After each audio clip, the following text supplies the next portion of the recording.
J'ai été invitée par le président de Crans-Montana et c'est toujours un plaisir quand il m'invite de venir participer au forum parce que c'est un espace où on a la possibilité de partager son expérience, d'apprendre les uns des autres.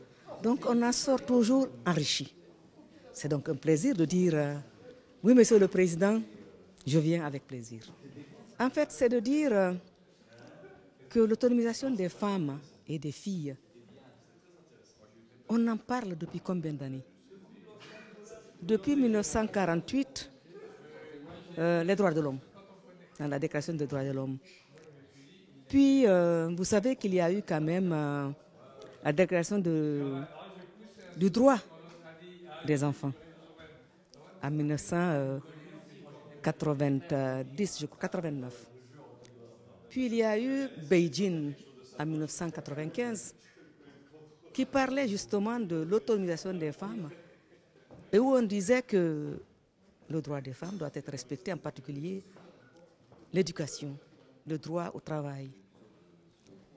Et vous vous souviendrez que Mme Clinton avait dit à l'époque le droit des femmes et aussi des droits de l'homme. Il y a eu les objectifs du millénaire, la déclaration de 2000, où on a dit la parité entre les filles et les femmes en 2005 et vers une égalité des sexes en 2015. On a raté.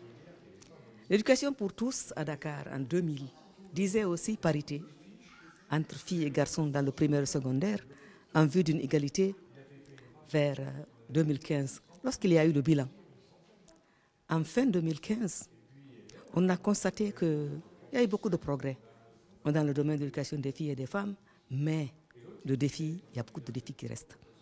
Défis parce que il y a au total, il y avait en 2015 encore 58 millions d'enfants qui n'avaient pas accès à l'éducation, dont 30 millions qui vivent en Afrique. Et 54% sont des filles.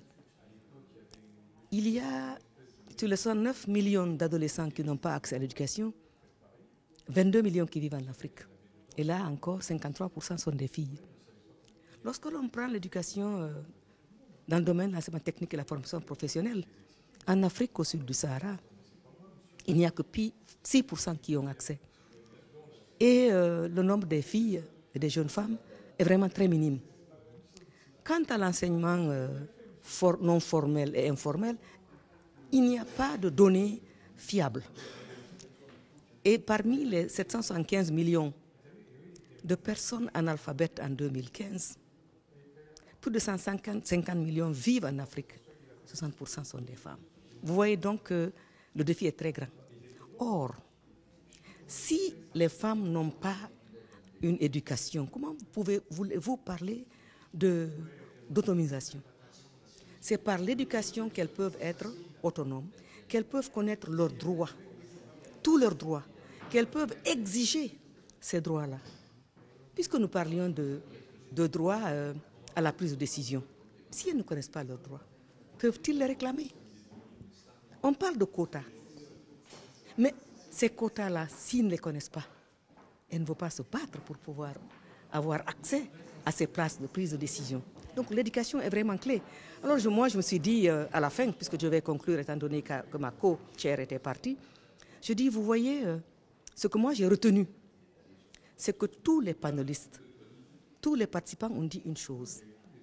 Il faut qu'il y ait une solidarité des femmes pour pouvoir mettre une pression sur les gouvernements, pour qu'enfin ils mettent en œuvre les déclarations et les conventions qu'ils ont adoptées. Ils ont adopté ces conventions et déclarations, mais on parle.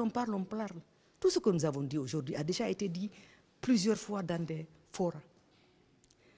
Je leur ai dit, écoutez, et je l'ai dit en anglais, today what we need is less talk and more action. Action, action, action, and education has a key role to play. Who is going to be responsible for it? It has to be all of us.